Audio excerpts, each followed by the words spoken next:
శ్రీమాత్రే నమః. సౌందర్యలహరి 35వ శ్లోకము నేర్చుకుందాము.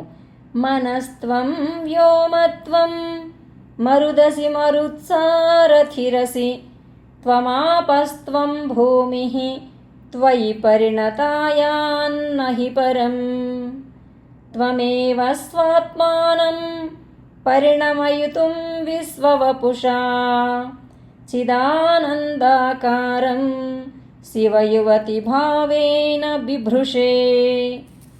మనస్త్వం వ్యోమత్వం మరుదసి మరుత్సారథిరసి త్వమాపస్త్వం భూమిః త్వయి పరిణతాయాన్నహి పరం. త్వమేవ స్వాత్మానం పరిణమయితుం విశ్వవపుషా చిదానందాకారం శివయువతి భావేన బిభృషే. మనస్త్వం వ్యోమత్వం మరుదసి మరుత్సారథిరసి త్వమాపస్త్వం భూమిః త్వయి పరిణతాయాన్నహి పరం.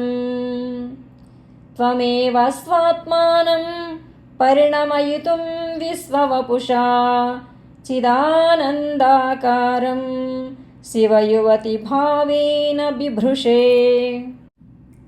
శివయువతి, ఓ శివుని ప్రియురాలా, మనః ఆజ్ఞాచక్రమునందలి మనస్తత్వమును త్వమేవ అసి నీవే అవుచున్నావు.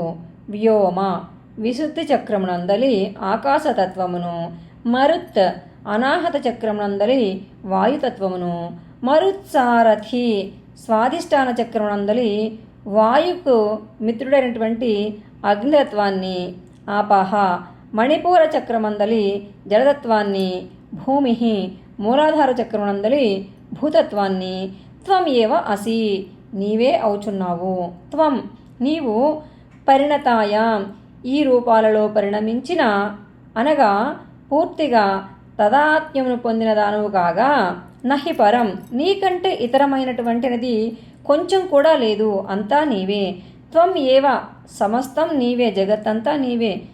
స్వమాత్మానం స్వస్వరూపమును విశ్వవపుష ప్రపంచ రూపముతో పరిణమయితుం పరిణమింపచేయుటకు చిదానందాకారం చిచ్చక్తియుతుడైనటువంటి ఆ ఆనంద భైరవుని లేదా శివతత్వాన్ని శివయువతి భావేన శివయువతి భావము చేత బిభృషే ధరించుచున్నావు.